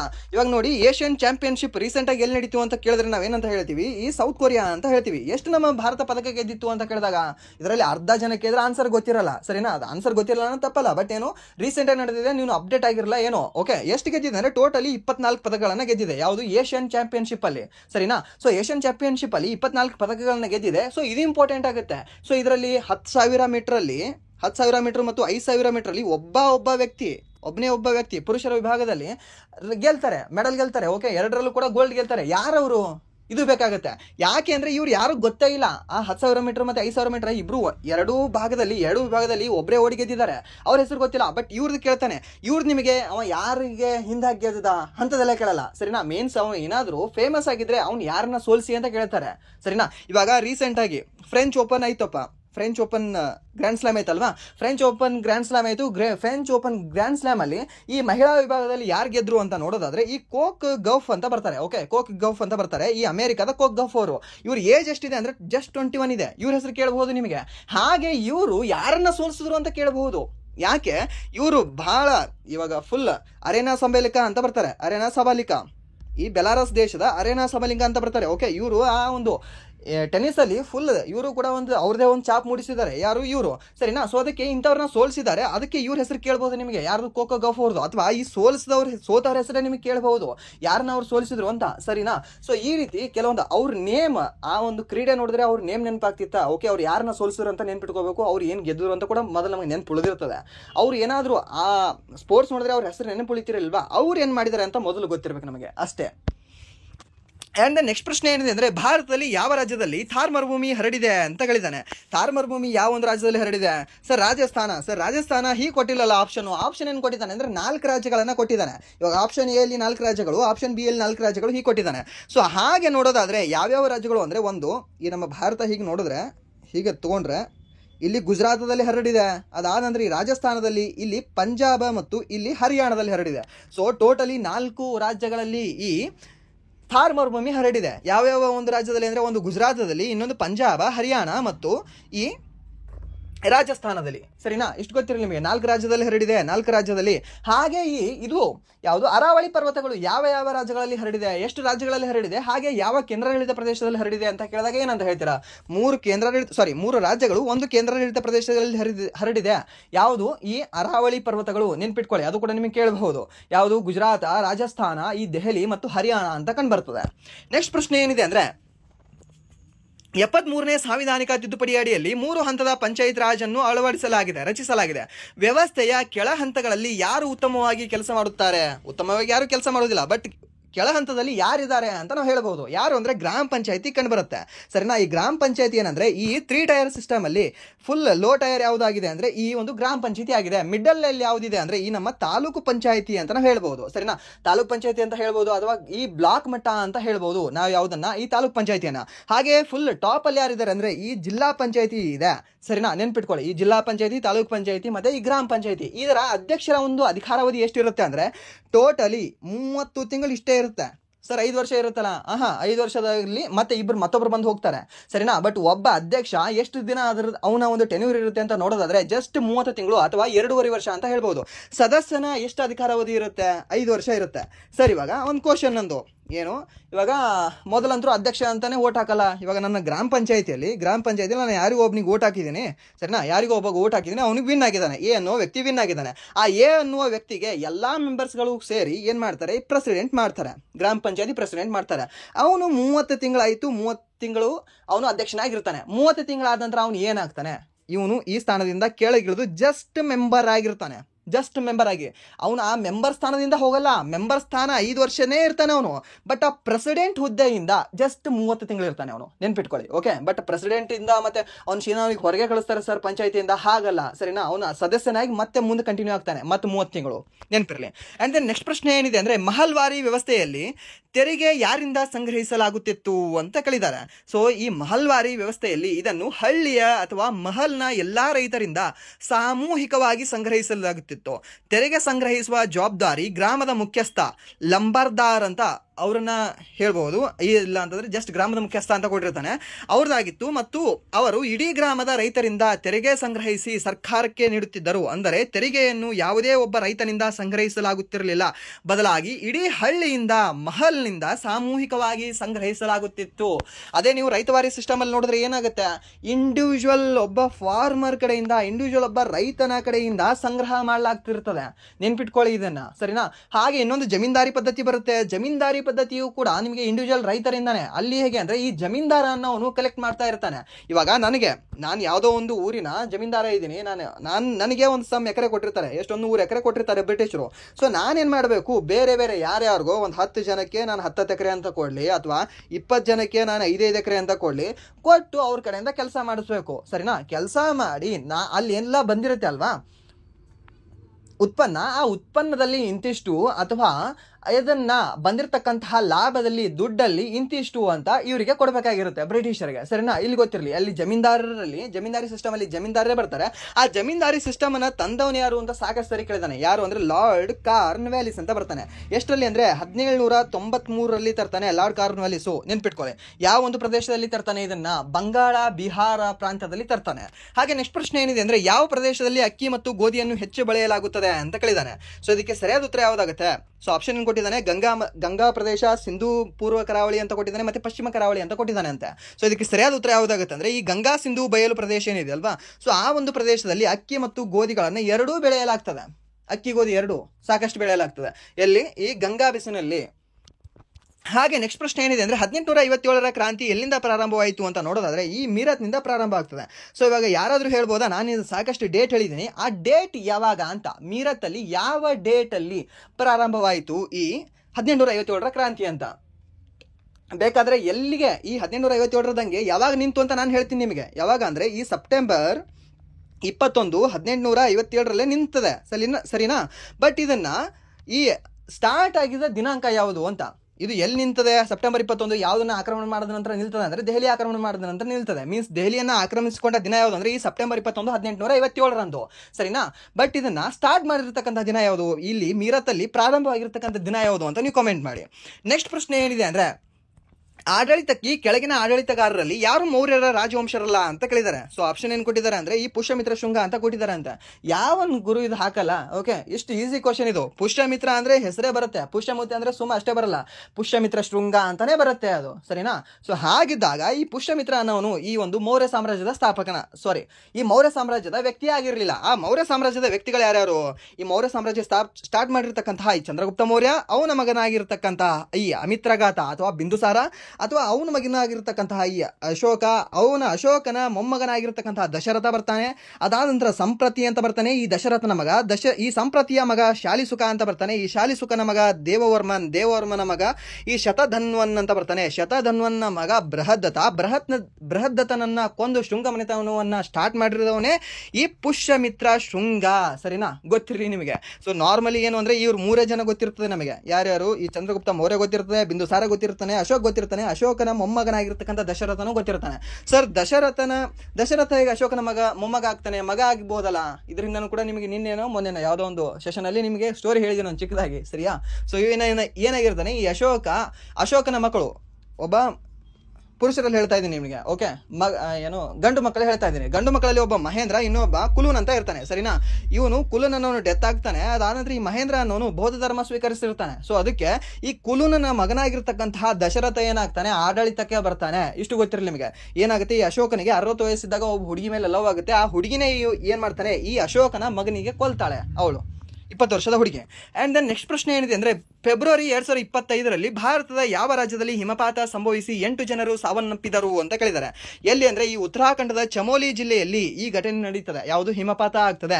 ಸೊ ಆ ಹಿಮಪಾತ ಆಗಿ 8 ಜನರು ಡೆತ್ ಆಗ್ತಾರೆ. ಸೊ ರೀಸೆಂಟ್ ಮೀನ್ಸ್ ನಿನ್ನೆನೆ ಅಹಮದಾಬಾದ್ನಿಂದ ಲಂಡನ್ಗೆ ಹೊರಟಿರ್ತಕ್ಕಂತಹ ಒಂದು ಈ ಬೋಯಿಂಗ್ ವಿಮಾನ ಏನಿದೆ ಅಲ್ವಾ, ಬೋಯಿಂಗ್ ವಿಮಾನ ಸರ್ ಅಲ್ಲ ಸರ್, ಅದು ಏರ್ ಇಂಡಿಯಾ ವಿಮಾನ ಅಂತ ಸರ್. ಅದು ಏರ್ ಇಂಡಿಯಾ ಸಂಸ್ಥೆ ನಡ್ಕೊಂಡು ಹೋಗ್ತಾ ಇದೆ. ಬಟ್ ಆ ವಿಮಾನದ ಹೆಸರು ಏನಂದ್ರೆ ಬೋಯಿಂಗ್ ವಿಮಾನ. ಅದು ಬೋಯಿಂಗ್ ಸಂಸ್ಥೆ ತಯಾರಿಸಿರ್ತಕ್ಕಂತಹ ವಿಮಾನ ಅದು, ಸರಿನಾ? ಬಟ್ ಇವಾಗ ನಾವು KSRTC ಬಸ್ ಅಂತ ಹೇಳ್ತೀವಿ. KSRTC ಯಾವುದೋ ಒಂದು ಕಂಪ್ನಿ, ಟಾಟಾ ಕಂಪ್ನಿ ತಯಾರಿಸಿರ್ಬೇಕಲ್ವಾ ಅದನ್ನ, ಸರಿನಾ? ಸೊ ಹಾಗೆ ಈ ಒಂದು ವಿಮಾನ ಯಾವುದು ಅಂದ್ರೆ ಬೋಯಿಂಗ್ ವಿಮಾನ. ಆ ಬೋಯಿಂಗ್ ವಿಮಾನ ಈ ಅಹಮದಾಬಾದಲ್ಲಿ ಬಿದ್ದು ಅದೊಂದು ಇನ್ಸಿಡೆಂಟ್ ಆಗಿದೆ. ಸೊ ಅದನ್ನು ಕೂಡ ನಿಮಗೆ ಕೇಳಬಹುದು, ಎಷ್ಟು ಜನ ನಿಮಗೆ ಡೆತ್ ಆಗಿದ್ದಾರೆ ಅಂತ ಕೇಳಬಹುದು. ಹಾಗೆ ಬದುಕುಳಿದವರು ಎಷ್ಟು ಜನ ಅಂತ ಕೂಡ ಕೇಳಬಹುದು.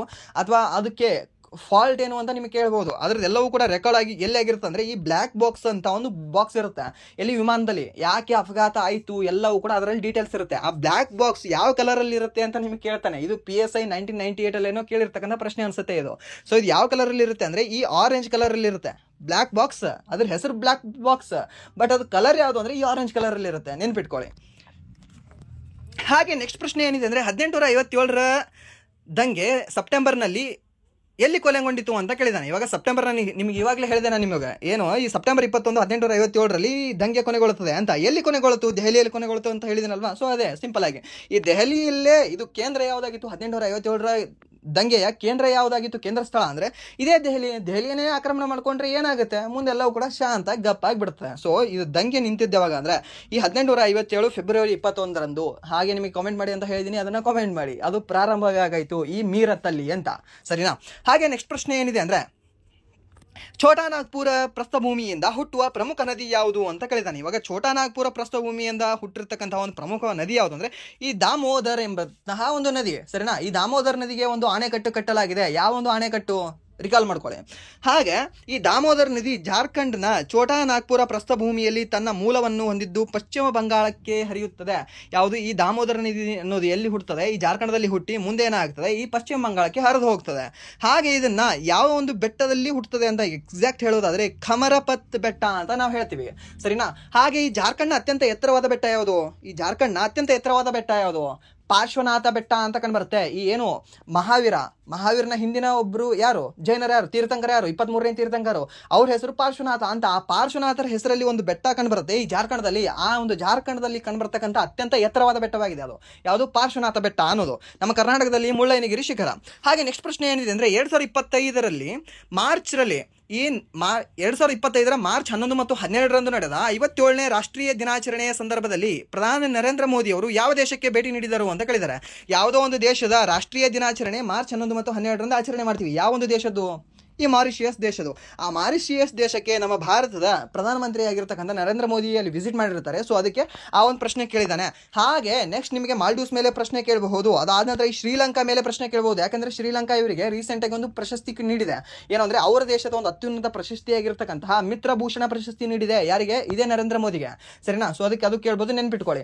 ಹಾಗೆ ಈ ನಮ್ಮ ಭಾರತ ದೇಶದ ಪ್ರೆಸಿಡೆಂಟ್ ಆಗಲಿ ಅಥವಾ ಈ ಪ್ರೈಮ್ ಮಿನಿಸ್ಟರ್ ಆಗಲಿ, ಇವ್ರು ಎಲ್ಲಿ ಬೇಕಾದ ಹೋಗಲಿ, ಆ ಯಾವ ದೇಶಕ್ಕೆ ಹೋಗಿರ್ತಾರೆ ಆ ದೇಶದಲ್ಲಿ ಇವ್ರು ಏನು ಕೆಲಸ ಮಾಡ್ಕೊಂಡ್ ಬಂದ್ರು, ಏನೋ ಒಂದು ಕೆಲಸ ಇರ್ತದೆ. ಸರಿನಾ? ಸೊ ಇವಾಗ ಏನೋ ಒಂದು ಅಗ್ರಿಮೆಂಟ್ ಇರ್ತದೆ, ಏನೋ ಒಂದು ಜಂಟಿ ವ್ಯಾಪಾರ ಮಾಡ್ಲಿಕ್ಕೆ ಎದಕ್ಕಾದ್ರೂ ಒಂದು ಏನೋ ಮಾತುಕತೆಗೆ ಹೋಗಿರ್ತಾರೆ. ಸರಿನಾ? ಎದಕ್ಕೆ ಹೋದ್ರು, ಯಾಕೆ ಹೋದ್ರು, ಏನು ಸುಮ್ಮನೆ ಅತಿಥಿಯಾಗಿ ಹೋದ್ರ, ಏನಿದ್ರು ಸುಮ್ಮನೆ ಇದ್ರೆ ತಿರ್ಗಾಡ್ ಬರಕ್ಕೆ ಹೋದ್ರ, ಅದು ಗೊತ್ತಿರ್ಬೇಕು ನಮಗೆ. ಇಲ್ಲಿ ಎದಕ್ಕೆ ಹೋಗಿದ್ದಾರೆ? ಇಲ್ಲೇನೋ ಕೂಡ ಇಲ್ಲಿ ಅವರು ವ್ಯಾಪಾರಕ್ಕೆ ಹೋಗಿಲ್ಲ. ಬಟ್ ಎದಕ್ಕೆ ಹೋಗಿದ್ದಾರೆ ಅಂತ ನೋಡೋದಾದ್ರೆ ಅವರ ರಾಷ್ಟ್ರೀಯ ದಿನಾಚರಣೆಗೆ ಒಂದು ಅತಿಥಿಯಾಗಿ ಹೋಗಿದ್ದಾರೆ. ನಮ್ಮ ಒಂದು ಗಣರಾಜ್ಯೋತ್ಸವ ದಿನಕ್ಕೆ ಅತಿಥಿಯಾಗಿ ಬಂದವರು ಯಾರು? ಇಂಡೋನೇಷ್ಯಾದ ಒಂದು ಅಧ್ಯಕ್ಷರಾಗಿರ್ತಕ್ಕಂತಹ ಪ್ರಭುವೋ ಅಂತ ಇದ್ರು. ಓಕೆ, ಪ್ರಭುವೋ ಸುಬಿಯಾಂಟೋ ಅನ್ನೋರು ಅವ್ರು ಬಂದಿದ್ರು ನಮ್ಮ ಭಾರತ ದೇಶಕ್ಕೆ. ಸೊ ಹಾಗೆ ಈ ನಮ್ಮ ನರೇಂದ್ರ ಮೋದಿಯು ಕೂಡ ಅಲ್ಲಿ ಹೋಗಿದ್ದಾರೆ, ನೆನ್ಪಿಟ್ಕೊಳ್ಳಿ.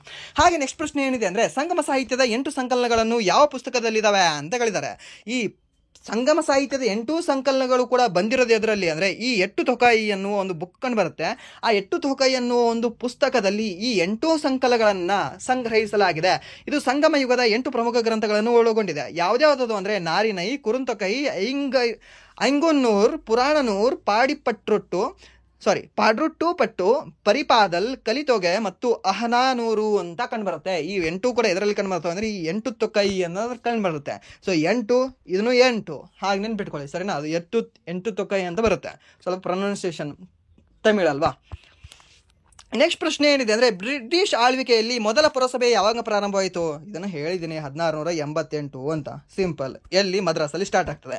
ಹಾಗೆ ಕೋಲ್ಕತ್ತಾದಲ್ಲಿ ಯಾವಾಗ ಸ್ಟಾರ್ಟ್ ಆಯಿತು ಈ ಮುನ್ಸಿಪಲ್ ಪಾರ್ಟಿ? 1726ರಲ್ಲಿ ಈ ಕಲ್ಕತ್ತಾದಲ್ಲಿ ಸ್ಟಾರ್ಟ್ ಆಗ್ತದೆ ಮುನ್ಸಿಪಲ್ ಪಾರ್ಟಿ. ನೆನ್ಪಿಟ್ಕೊಳ್ಳಿ. ಇದನ್ನ ಕೇಳಿದಾನೆ, ಇದನ್ನೊಂದು ಹಳೆ ಶಿಫ್ಟಲ್ಲಿ ಕೇಳಿದಾನೆ. ಮೇ ಬಿ ರಿಟರ್ನ್ ಬರ್ಬೋದು ಇದು. ಸರಿಯಾ? ಸೊ ನೆನ್ಪಿಟ್ಕೊಳ್ಳಿ, ಕೇಳಬಹುದು ನಿಮಗೆ. ಹಾಗೆ ನೆಕ್ಸ್ಟ್ ಪ್ರಶ್ನೆ ಏನಿದೆ ಅಂದರೆ ಫೆಬ್ರವರಿ 2025ರಲ್ಲಿ ಯಾವ ಬ್ಯಾಂಕ್ ವಾಟ್ಸಪ್ ಬ್ಯಾಂಕಿಂಗ್ ಸೇವೆಯನ್ನು ಪ್ರಾರಂಭಿಸಿದೆ ಅಂತ ಕೇಳಿದಾನೆ. ಏನು ನಿಮಗೆ ಒಂದು ಗೊತ್ತಿರಲಿ, ಈ ವಾಟ್ಸಪ್ ಬ್ಯಾಂಕಿಂಗ್ ಸೇವೆಯನ್ನು ಪ್ರಾರಂಭಿಸಿದ ಒಂದು ಬ್ಯಾಂಕ್ ಕೇಳಿಲ್ಲ ಅವನು. 2025 ಫೆಬ್ರವರಿಯಲ್ಲಿ ಯಾವ ಬ್ಯಾಂಕ್ ಇದ್ರು ಈ ವಾಟ್ಸಪ್ ಬ್ಯಾಂಕಿಂಗ್ ಪ್ರಾರಂಭ ಮಾಡಿದೆ ಅಂತ ಕೇಳಿದಾನೆ. ಸರ್ ಹಾಗಾದರೆ 2 ಇದಾವ? ಹೌದು, 2 ಇದಾವೆ. ಒಂದು ಜಸ್ಟ್ ನಿಮಗೆ ವಾಟ್ಸಪ್ ಬ್ಯಾಂಕಿಂಗ್ ಸೇವೆಯನ್ನು ಪ್ರಾರಂಭ ಮಾಡಿರ್ತಕ್ಕಂತಹ ಮೊದಲ ಒಂದು ಬ್ಯಾಂಕ್ ಅಂತ ಕೇಳಿದ್ರೆ ನಿಮಗೆ ಬ್ಯಾಂಕ್ ಆಫ್ ಬರೋಡಾ ಅಂತ ಬರುತ್ತೆ, ಬಾಬ್. ಸರಿನಾ? ಹಾಗೆ ಈ ಜಸ್ಟ್ ನಿಮಗೆ ಈ ಫೆಬ್ರವರಿಯಲ್ಲಿ ಅಂತ ಕೇಳಿದ್ರೆ ನಿಮಗೆ ಯಾವ್ದು ಬರುತ್ತೆ ಅಂದರೆ ಈ ಇಂಡಿಯನ್ ಬ್ಯಾಂಕ್ ಅಂತ ಬರುತ್ತೆ. ಯಾವುದು? ಇಂಡಿಯನ್ ಬ್ಯಾಂಕ್ ಅನ್ನೋದು. ಈ ಇಂಡಿಯನ್ ಬ್ಯಾಂಕ್ ಏನು ಮಾಡುತ್ತೆ? ಈ ಪ್ರಾರಂಭ ಮಾಡುತ್ತೆ ಈ ಒಂದು ಸೇವೆಯನ್ನು. ನೆನ್ಪಿಟ್ಕೊಳ್ಳಿ, 2 ಬ್ಯಾಂಕ್ ಇದಾವೆ. ಒಂದು ಬ್ಯಾಂಕ್ ಆಫ್ ಬರೋಡಾ, ಇದಕ್ಕಿಂತ ಪೂರ್ವದಲ್ಲೇ ಇತ್ತು. ಈ ಬ್ಯಾಂಕಿಂಗ್ ಸೇವೆಯನ್ನು ಅವಾಗೇ ಪ್ರಾರಂಭ ಮಾಡಿದ್ರು. ಯಾರು? ಬ್ಯಾಂಕ್ ಆಫ್ ಬರೋಡಾದವರು. ಹಾಗೆ ನೆಕ್ಸ್ಟ್ ಪ್ರಾರಂಭ ಮಾಡಿದವರು ಯಾರು ಅಂದರೆ ಈ ಇಂಡಿಯನ್ ಬ್ಯಾಂಕ್ ಅವರು. ಓಕೆ, ನೆನ್ಪಿಟ್ಕೊಳ್ಳಿ, ಕ್ಲಿಯರ್ ಇರಲಿ. ಒಂದು ನಿಮಗೆ BOB, ಈಗ ನೆನಪಿಟ್ಕೊಳ್ಳಿ ಏನಾದರೂ BOB, ಅದಾದಂದ್ರೆ ಇನ್ನೊಂದು IB. ಸರಿನಾ? ಇವೆರಡೂ ಬ್ಯಾಂಕ್ಗಳು ಕೂಡ ಸ್ಟಾರ್ಟ್ ಮಾಡಿದ್ದಾವೆ. ಫಸ್ಟ್ BOB ಸ್ಟಾರ್ಟ್ ಮಾಡಿದೆ, ಆಮೇಲೆ IBOನವರು ಸ್ಟಾರ್ಟ್ ಮಾಡಿದ್ದಾರೆ.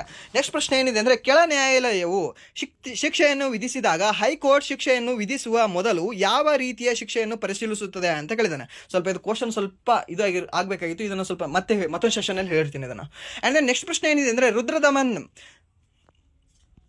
ಆಳಿದ ರಾಜವಂಶ ಯಾವುದು ಅಂತ ಕೇಳಿದಾನೆ. ಇವಾಗ ರುದ್ರದಮನ್ನ ಸಂಸ್ಕೃತ ಶಾಸನ ಅಂತ ಹೇಳ್ತೀವಲ್ವ ನಾವು. ಜುನಾಗಢ್ನ ಒಂದು ಸಂಸ್ಕೃತ ಶಾಸನ ಯಾರಿಗೆ ಸಂಬಂಧಿಸಿದೆ ಅಂದರೆ ಇದೇ ರುದ್ರದಾಮನ್ ಅಂತ ಹೇಳ್ತೀವಿ. ಆ ರುದ್ರದಾಮನ್ ಯಾವ ಒಂದು ರಾಜವಂಶದ ದೊರೆ ಅಂತ ನೋಡೋದಾದ್ರೆ ಈ ಶಕರ ದೊರೆಯಾಗಿದ್ದ. ಯಾರು? ರುದ್ರದಾಮನ್ ಅವನು. ಸರಿನಾ? ಅವನೇನು ಮಾಡ್ತಾನೆ, ಮಥುರಾ, ಗುಜರಾತ್ ಮತ್ತು ಅದರಲ್ಲಿ ಸ್ಪೆಷಲ್ ಆಗಿ ಈ ಸೌರಾಷ್ಟ್ರ ಮತ್ತು ಈ ಕಾಥೇವಾಡ ತೀರವನ್ನು ಆಳಿರ್ತಾನೆ. ಯಾರು? ಈ ರುದ್ರದಾಮನ್ ಅನ್ನೋ ವ್ಯಕ್ತಿ. ಹಾಗೆ ನೆಕ್ಸ್ಟ್ ಪ್ರಶ್ನೆ ಏನಿದೆ ಅಂದರೆ which country is at 4th place in human development index ಅಂತ ಕೇಳ್ತಾನೆ. ಈ HDI ಇಂಡೆಕ್ಸ್ ಅಲ್ಲಿ 4ನೇ ಸ್ಥಾನ ಯಾವ ಒಂದು ದೇಶ ಪಡೆದಿದೆ ಅಂತ. ಸೊ ಈ ಒಂದು ಕ್ವಶನ್ ರೈಟ್ ಇದೆ ಅಂತ ನಾವು ಹೇಳ್ಬೋದು. ಟಫ್ ಅಂತ ನಾನು ಹೇಳಲ್ಲ. ಯಾಕೆ ಅಂದರೆ ಈ HDI ಏನಿದೆ ಅಲ್ವಾ, ಈ HDI ಇಂಪಾರ್ಟೆಂಟ್ ಆಗುತ್ತೆ. ಈ HDI ಇದು ಟಾಪ್ 5, ಅದಾದ ಬಾಟಮ್ 5, ಅದಾದ ನಮ್ಮ ದೇಶ ಎಷ್ಟನೇ ಸ್ಥಾನದಲ್ಲಿದೆ ಅಂತ ನೋಡ್ಕೊಳ್ಳೇಬೇಕಿದು. ಯಾಕಂದರೆ ಇದ್ರದ್ದು 3 ಆಯಾಮಗಳಲ್ಲಿ ಲೆಕ್ಕ ಹಾಕ್ತಾರೆ ಇದನ್ನು. ಸರಿನಾ? ಇದು 1ರಿಂದ 0ಯಿಂದ 1ರವರೆಗೂ ಇದನ್ನು ಲೆಕ್ಕ ಹಾಕ್ತಾರೆ, ಪಾಯಿಂಟ್ಸ್ ಕೊಡ್ತಾರೆ. ಆ ಪಾಯಿಂಟ್ಸ್ ಕೊಟ್ಟು ಲೆಕ್ಕ ಹಾಕೋದ್ರಲ್ಲಿ ಏನಾಗುತ್ತೆ, ಈ 3 ಆಯಾಮಗಳನ್ನು ಬಳಸ್ತಾರೆ. ಸರಿನಾ? ಸೊ ಅದಕ್ಕೆ ಈ ಒಂದು HDI ಅನ್ನೋದು ಇಂಪಾರ್ಟೆಂಟ್ ಆಗುತ್ತೆ. UNDP ಇದನ್ನು ಬಿಡುಗಡೆ ಮಾಡುತ್ತೆ. ಯುನೈಟೆಡ್ ನೇಷನ್ ಡೆವಲಪ್ಮೆಂಟ್ ಪ್ರೋಗ್ರಾಮ್ ಅನ್ನೋದು ಒಂದು ಸಂಸ್ಥೆ ಏನು ಮಾಡುತ್ತೆ, ಈ ಒಂದು ಇಂಡೆಕ್ಸನ್ನು ಬಿಡುಗಡೆ ಮಾಡುತ್ತೆ. ಇಷ್ಟೆಲ್ಲವೂ ಕೂಡ ನಿಮಗೆ ಗೊತ್ತಿರಲಿ. ಸರಿನಾ? ಬಟ್ ಇಲ್ಲಿ ಮೊದಲ ಸ್ಥಾನ ಯಾವ್ದು ಪಡೆದಿದೆ? ಐಸ್ಲ್ಯಾಂಡ್ ಪಡೆದಿದೆ. ಯಾವುದು? HDIಯಲ್ಲಿ. ಸೆಕೆಂಡ್ ಸ್ಥಾನ ಯಾವ್ದು ಪಡೆದಿದೆ ಅಂದರೆ ಈ ನಾರ್ವೆ ದೇಶ. 3rd ಈ ಸ್ವಿಟ್ಜರ್ಲ್ಯಾಂಡು. 4th ನಮ್ಮ ಡೆನ್ಮಾರ್ಕ್ ದೇಶ ಪಡೆದಿದೆ. ಸರಿನಾ? ಡೆನ್ಮಾರ್ಕ್ ದೇಶ ಎದಕ್ಕೆ ಫೇಮಸ್ ಆಗಿದೆ? ಡೈರಿ ಫಾರ್ಮ್ಗೆ ಫೇಮಸ್ ಆಗಿದೆ. ಸರಿನಾ? ಸೊ ಈ ಆಕಳು, ದನ, ಕರು ಇವೆಲ್ಲಕ್ಕೂ ಕೂಡ ಇದ್ರೆ ಡೈರಿ ಫಾರ್ಮ್ಗೆ ಫೇಮಸ್ ಆಗಿರೋದಂದ್ರೆ ಒಂದು ಡೆನ್ಮಾರ್ಕು, ಹಾಗೆ ನ್ಯೂಜಿಲ್ಯಾಂಡ್. ಎರಡೂ ಕೂಡ ಗೊತ್ತಿರಲಿ ನಿಮಗೆ. ಹಾಗೆ ನೆಕ್ಸ್ಟ್ ಸ್ಥಾನದಲ್ಲಿ 5ನೇ ಸ್ಥಾನದಲ್ಲಿ ಯಾರಿದ್ದಾರೆ ಅಂದರೆ ಜರ್ಮನಿ, 6ನೇ ಸ್ಥಾನದಲ್ಲಿ ಸ್ವೀಡನ್ ಇದ್ದಾರೆ. ಸೊ ನೀವೆಲ್ಲವೂ ಕೂಡ ಪಾಯಿಂಟ್ ನೋಡಿರಬಹುದು, ಯಾವುದೂ ಕೂಡ ಒಂದರ ದಾಟಿಲ್ಲ. ಯಾಕಂದರೆ ಹೈಯೆಸ್ಟ್ ಇರೋದೇ ಒಂದಿದೆ ರೀ, ಲೋಯೆಸ್ಟ್ 0 ಇದೆ. ನಮ್ಮ ಭಾರತದ ಒಂದು ಈ ಇಂಡೆಕ್ಸ್ ಎಷ್ಟಿದೆ ಅಂದರೆ 130ನೇ ಸ್ಥಾನದಲ್ಲಿ ಇದೀವಿ ನೋಡಿ. ನಾವು ಈ 2025ರಲ್ಲಿ ನಾವು ಎಷ್ಟನೇ ಸ್ಥಾನದಲ್ಲಿ ಇದೀವಿ ಅಂದರೆ 130ನೇ ಸ್ಥಾನದಲ್ಲಿ ಕಂಡುಬರ್ತೀವಿ. ಹಾಗೆ ನೆಕ್ಸ್ಟ್ ಪ್ರಶ್ನೆ ಏನಿದೆ ಅಂದರೆ, ಹಾಗೆ ಈ ಒಂದು ಕ್ಲಾಸಿನ ಕೊನೆಯ ಪ್ರಶ್ನೆ ಏನು ಅಂದರೆ, ಜನವರಿ 24ರಂದು ಯಾವ ಅಂತಾರಾಷ್ಟ್ರೀಯ ದಿನವನ್ನಾಗಿ ಆಚರಣೆ ಮಾಡಲಾಗುತ್ತದೆ ಅಂತ ಕೇಳಿದ್ದೇವೆ. 24 ಜನವರಿ ಯಾವ ದಿನವನ್ನಾಗಿ ಆಚರಣೆ ಮಾಡ್ತೀವಿ ಸರ್? 23 ಅಂದರೆ ಪರಾಕ್ರಮ ದಿವಸ ಅಂತ ಹೇಳ್ಬೋದು, ನಮ್ಮ ಸುಭಾಷ್ ಚಂದ್ರ ಬೋಸ್ ಅವರ ಹುಟ್ಟಿದ ದಿನವಾಗಿದೆ. ಬಟ್ ಇಲ್ಲಿ 24 ಏನಾಗಿದೆ? 24 ಸರ್ ರಾಷ್ಟ್ರೀಯ ಹೆಣ್ಣು ಮಕ್ಕಳ ದಿನ ಇರ್ಬೋದು. ರಾಷ್ಟ್ರೀಯ ಅಲ್ಲ, ಇಲ್ಲಿ ಅಂತಾರಾಷ್ಟ್ರೀಯ ಕೇಳಿದಾನೆ. ಈ ರಾಷ್ಟ್ರೀಯ ಹೆಣ್ಣು ಮಕ್ಕಳ ದಿನ ಹೌದು. ಈ 24ನ ಜನವರಿ 24ನ ರಾಷ್ಟ್ರೀಯ ಹೆಣ್ಣು ಮಕ್ಕಳ ದಿನವನ್ನಾಗಿ ಆಚರಣೆ ಮಾಡ್ತೀವಿ. ಅದೇ ಈ ಜನವರಿ 24ನ ಅಂತಾರಾಷ್ಟ್ರೀಯ ಶಿಕ್ಷಣದ ದಿನವನ್ನಾಗಿ ಕೂಡ ನಾವು ಆಚರಣೆ ಮಾಡ್ತೀವಿ. ಸರಿನಾ? ನಮ್ಮ ರಾಷ್ಟ್ರೀಯ ಶಿಕ್ಷಣ ದಿನವನ್ನಾಗಿ ನಾವು ಯಾವ ದಿನ ಆಚರಣೆ ಮಾಡ್ತೀವಿ ಹೇಳ್ಬೋದಾ? ಹೇಳಿ. ಸೆಪ್ಟೆಂಬರ್ ತಿಂಗಳಲ್ಲಿ ಬರುತ್ತಾ ಅಥವಾ ನವೆಂಬರ್ ತಿಂಗಳಲ್ಲಿ ಬರುತ್ತಾ? ಯಾವ ತಿಂಗಳಲ್ಲಿ ಬರುತ್ತೆ, ಯಾವ ದಿನ ಅಂತ? ಸರಿನಾ? ಸೊ ಕನ್ಫ್ಯೂಷನ್ ಆಗಬೇಡಿ. ಈ ಕ್ವಶನ್ ಗೂಗಲಲ್ಲಿ ಮಾಡ್ಕೊಂಡಾದ್ರೂ ತಿಳ್ಕೊಳ್ಳಿ ನೀವು, ನಾನು ಹೇಳೋದಿಲ್ಲ. ಓಕೆ, ಬಟ್ ಇಲ್ಲಿ ನಿಮಗೆ ಇನ್ನೊಂದು ಗೊತ್ತಿರಲಿ, ಈ ನಮ್ಮ ಭಾರತದ ಮೊದಲ ಪ್ರಧಾನಿಯಾಗಿರ್ತಕ್ಕಂತಹ ಇಂದಿರಾ ಗಾಂಧಿಯವರು ಜನವರಿ 24 1966ರಂದು ಪ್ರಮಾಣ ವಚನ ಸ್ವೀಕರಿಸ್ತಾರೆ. ನಮ್ಮ ಭಾರತದ ಪ್ರಧಾನಮಂತ್ರಿಯಾಗಿ ಸ್ವೀಕಾರ ಮಾಡ್ತಾರೆ. ಯಾರು? ಇಂದಿರಾ ಗಾಂಧಿ ಅವರು. ಸೊ ಅವರು ಆ ಸ್ವೀಕಾರ ಮಾಡಿರತಕ್ಕಂತಹ ದಿನವನ್ನು ನಾವು ಏನಂತ ಆಚರಣೆ ಮಾಡ್ತೀವಿ ಅಂದರೆ ರಾಷ್ಟ್ರೀಯ ಹೆಣ್ಣು ಮಕ್ಕಳ ದಿನ ಅಂತ ಆಚರಣೆ ಮಾಡ್ತೀವಿ. ಸರಿನಾ? ಅವ್ರು ಹುಟ್ಟಿದ ದಿನ ಅಲ್ಲ, ಅವ್ರು ಹುಟ್ಟಿದ ದಿನ ನೋಡಿದ್ರೆ ಈ ನವೆಂಬರ್ 13 ಆಗುತ್ತೆ. ಏನು ಈ ನವೆಂಬರ್ 13 ಏನಿದೆ ಅಲ್ವಾ, ಇಂದಿರಾ ಗಾಂಧಿ ಅವರ ಹುಟ್ಟಿದ ದಿನ ಆಗಿದೆ ಇದು. ಬಟ್ ಅವರು ಪ್ರಮಾಣ ವಚನ ಸ್ವೀಕರಿಸಿದ ದಿನ ಯಾವುದು ಅಂದರೆ ಈ ಜನವರಿ 24. ಬಟ್ ಇಲ್ಲೇನಿದೆ ಗೊತ್ತಾ, ಫೆಬ್ರವರಿ 13 ಒಂದು ಡೇಟ್ ಬರುತ್ತೆ ನಿಮಗೆ. ಈ ಫೆಬ್ರವರಿ 13 ರಾಷ್ಟ್ರೀಯ ಮಹಿಳೆಯರ ದಿನ ಅಂತ ಆಚರಣೆ ಮಾಡ್ತೀವಿ. ಸರ್ ಮಾರ್ಚ್ 8 ಅದು ಅಂತಾರಾಷ್ಟ್ರೀಯ ಮಹಿಳೆಯರ ದಿನ. ಈ ರಾಷ್ಟ್ರೀಯ ಮಹಿಳೆಯರ ದಿನ ಯಾವುದು ಅಂದ್ರೆ ಈ ಫೆಬ್ರವರಿ 13. ಯಾಕೆಂದ್ರೆ ಸರೋಜಿನಿ ನಾಯ್ಡು ಅವರು ಹುಟ್ಟಿರ್ತಕ್ಕಂಥ ದಿನ ಇದು. ಮತ್ತೆ ಸರಿಯಾ? ಮತ್ತೆ ಇವರು ಇದ್ರೆ ಅಧಿಕಾರಕ್ಕೆ ಬಂದರು, ಅವ್ರು ಗವರ್ನರ್ ಆಗಿರ್ತಕ್ಕಂಥ ದಿನ ಅಲ್ಲ ಇದು. ಕೇಳ್ಬೋದು ನಿಮಗೆ ಹೀಗೆ. ಹಾಗೆ ಇನ್ನೊಂದು ಬರುತ್ತೆ ನಿಮಗೆ, ನಮ್ಮ ರಾಷ್ಟ್ರೀಯ ವಿಜ್ಞಾನ ದಿನ ಯಾವುದು? ಈ ಫೆಬ್ರವರಿ 28ನ ನಾವು ರಾಷ್ಟ್ರೀಯ ವಿಜ್ಞಾನ ದಿನವನ್ನಾಗಿ ಆಚರಣೆ ಮಾಡ್ತೀವಿ. ಯಾಕೆ 28ನ ಆಚರಣೆ ಮಾಡ್ತೀವಿ? ಏನು ಸಿ ವಿ ರಾಮನ್ ಅವರ ಹುಟ್ಟಿದ ದಿನವಾಗಿದೆಯಾ ಅಥವಾ ಅವರು ಈ ಪ್ರಯೋಗವನ್ನು ಮಾಡಿರ್ತಕ್ಕಂಥ ದಿನವಾಗಿದೆ? ಬೆಳಕಿನ ಚದುರುವಿಕೆ ಅನ್ನೋ ಒಂದು ಪ್ರಯೋಗ ಮಾಡ್ತಾರೆ ಅವರು ನಮ್ಮ ಬೆಂಗಳೂರಿನಲ್ಲಿ. ಸರಿನಾ? ಆ ಬೆಂಗಳೂರಿನಲ್ಲಿ ಪ್ರಯೋಗ ಮಾಡಿರ್ತಕ್ಕಂತಹ ದಿನ ಯಾವುದು ಅಂದರೆ ಈ ಫೆಬ್ರವರಿ 28. ಸೊ ಅದಕ್ಕೆ ನಾವು ಏನಂತ ಆಚರಣೆ ಮಾಡ್ತೀವಿ? ರಾಷ್ಟ್ರೀಯ ವಿಜ್ಞಾನ ದಿನ ಅಂತ ಆಚರಣೆ ಮಾಡ್ತೀವಿ. ಸರಿನಾ? ರಾಷ್ಟ್ರೀಯ ವಿಜ್ಞಾನ ದಿನ ಅಂದರೆ ಇದೇ ಫೆಬ್ರವರಿ 28. ನೆನ್ಪಿಟ್ಕೊಳ್ಳಿ, ಕನ್ಫ್ಯೂಷನ್ ಆಗೋದು ಬೇಡ. ಇವೆಲ್ಲವೂ ಕೂಡ ಕೆಲವೊಂದು ಹೇಗೆ ಅಂದರೆ ನಿಮಗೆ ರೀಸನ್ ಗೊತ್ತಿರಬೇಕು. ಜಸ್ಟ್ ಅದು ಡೇಟ್ ಅಲ್ಲ, ರೀಸನ್ ಕೂಡ ಕೆಲವೊಂದ್ಸರಿ ನಿಮ್ಗೆ ಏನಾದರೂ ಡೆಪ್ತ್ ಆಗಿ ಕೇಳೋದಂದ್ರೆ ಬೇಕಾಗ್ತದೆ. ಸರಿನಾ? ಸೊ ಇದಾಗಿತ್ತು ಇಲ್ಲಿಯವರೆಗೆ RRB NTPC 13th June first ಶಿಫ್ಟಿನ ಎಕ್ಸಾಮ್ ಅನಾಲಿಸಿಸ್. ಸೊ ಇಲ್ಲಿವರೆಗೂ ವಿಡಿಯೋ ನೋಡೋದಕ್ಕಾಗಿ ಫಸ್ಟ್ ಆಫ್ ಆಲ್ ಧನ್ಯವಾದಗಳು. ಹಾಗೆ ವಿಡಿಯೋ ನೋಡಿ, ವಿಡಿಯೋ ಇಷ್ಟ ಆಗಿದ್ರೆ ಪ್ಲೀಸ್ ಹೇಳ್ತಾ ಇದ್ದೀನಿ, ವಿಡಿಯೋನ ಲೈಕ್ ಮಾಡಿ, ಸಬ್ಸ್ಕ್ರೈಬ್ ಮಾಡಿ, ಹಾಗೆ ನಿಮ್ಮ ಫ್ರೆಂಡ್ಸಿಗೆ ಕೂಡ ಶೇರ್ ಮಾಡಿ. ಇಫ್ ನಿಮಗೆ ವಿಡಿಯೋ ಇಲ್ಲಿವರೆಗೂ ನೋಡಿದ ತಕ್ಷಣವೂ ಕೂಡ ಇಷ್ಟ ಆಗಲಿಲ್ಲ ಅಂದರೆ ಸೊ ಆಬ್ವಿಯಸ್ಲಿ ಡಿಸ್ಲೈಕ್ ಮಾಡಿ ಅಂತ ಹೇಳ್ತಾ, ಹಾಗೆ ನಿಮ್ಮ ಒಂದು ಒಪಿನಿಯನ್ನ ನಮ್ಮ ಜೊತೆ ಹಂಚ್ಕೊಳ್ಳಿ ಅಂತ ಹೇಳ್ತಾ ವಿಡಿಯೋನ ಇಲ್ಲಿಗೆ ಎಂಡ್ ಮಾಡ್ತಾ ಇದ್ದೀನಿ. Once again thank you so much.